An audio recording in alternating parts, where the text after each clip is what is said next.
So the OnePlus 8 was probably one of the best OnePlus phones OnePlus has ever made. I think this was a device that was beautiful. It brought a ton of stuff to the table. It really wasn't a humongous departure from what OnePlus was already doing during that moment, and it wasn't a humongous price leap or a price change from its predecessor. And to think back in 2020 when this phone came out, amidst a lot of crazy stuff that was coming out in 2020, when you look at a phone like the OnePlus 8, it's always shocked me about how good of a job a OnePlus did with this phone.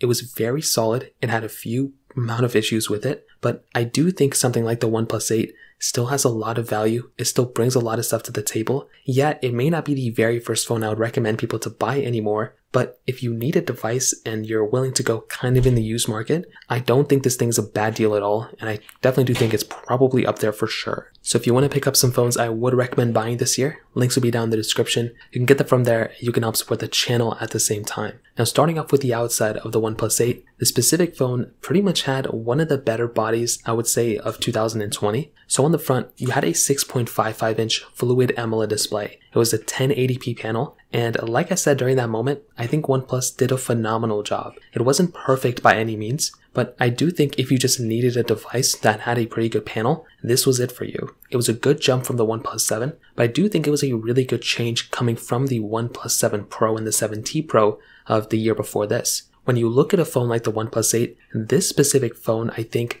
it was good, it was great, I liked it. But with the OnePlus 7 Pro, that camera that kind of popped up at the top, I just wasn't a big fan of that. I just really thought that that could have caused more problems than it was worth, and it made zero sense of OnePlus to do that. I felt like that wasn't the best choice at that moment, and when they changed to the hole punch display that they did during this time, this was a great choice. They removed that novelty, and I think this was a really good thing that OnePlus did during this moment. So that was a really, really cool thing. Now on top of that, fingerprint sensor in the display, which is great, USB Type-C port on the bottom, which is also fantastic, and on the back you have a very interesting styling. So it looked kind of like a OnePlus 7 Pro or the 7T Pro, so it's very familiar design there, kind of. You also had the frosted glass back here too, which was honestly really good looking. I love the way this specific phone looked on the back. It felt very good as well, very, very premium. But when you do step aside and you do look at a device like, what was going on that year, we had the iPhone 12s, we had the iPhone SE2 that came out that year too, which is pretty wild.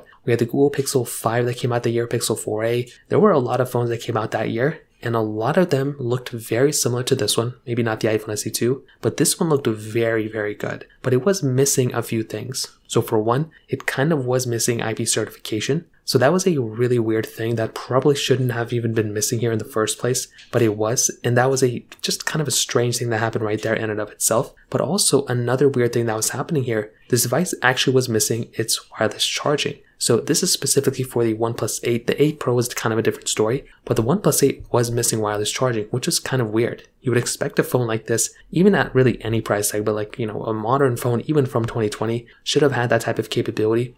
Kind of weird, I'm not gonna lie. They did end up changing it, with the OnePlus 9 and, future phones, but it was still a very weird thing that kind of happened there. So never forget something like that. It's always something that OnePlus has to kind of bear on their shoulders, that they ended up making so many phones without IP certification and without wireless charging. Very similar to, the Google Pixels during that time. So in terms of that kind of covers it up there. Now moving on to the actual, software and now moving on to the camera side of things, this specific phone had that 48 megapixel wide, 16 megapixel ultra wide, and then 2 megapixel macro lens inside of this camera. Now personally for me, like I said, I look at a phone like the OnePlus 8, and I pretty much do think that, OnePlus did a good job with this camera. It definitely wasn't the best camera of that year, and it definitely wasn't a camera I was looking at and I was very happy with, for the most part. It was a camera I was looking at and I was like pretty much okay with it. If I had to look at something like, any camera out there, of course the OnePlus 8's camera is good enough, but you were missing, 8K on the back of this camera, which some phones already had during that moment, including the Galaxy S20,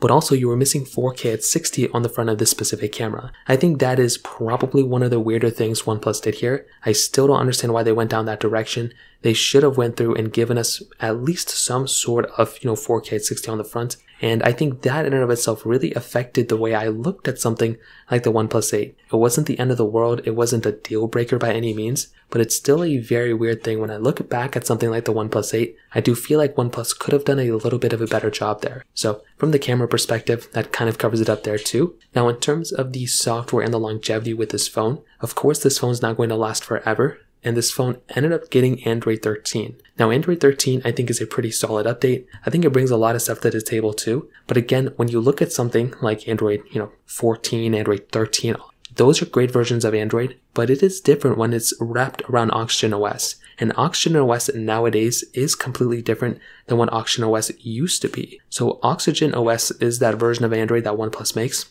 and I think it's great. Them having that type of capability and changing what they want, I mean, that's some really cool stuff. But as I mentioned, with the OnePlus 8, they didn't release it with that new revamped version of Oxygen OS, but they did end up doing it later on. And I think that's kind of a strange thing. It was like more skinned. It was kind of unnecessary for them to do that. And again, I think that's just one thing I look back at, and I feel like they could have done a little bit of a better job there as well. So in terms of that kind of covers it up on that side as well. Now in terms of the performance, this specific phone has that Qualcomm Snapdragon 865 chipset inside of it with an Adreno 650 GPU and 6 gigs of RAM on the base model, but it does go up all the way up to 12 gigabytes of RAM if you really want to go up there. Now with the amount of RAM and the amount of power within this phone, I think that is some really good stuff you have with this device. It definitely isn't, bad by any means. I think it's a pretty solid phone in terms of the performance side. So it had the same chipset as phones like the Galaxy S20 of that year, had a more powerful chipset than the Pixel 5a and the Pixel 4 and the Pixel 4a of that year as well. And it pretty much matched in line with, the other phones that came out that year too from, international markets. Now with the OnePlus, is it a good performing nowadays?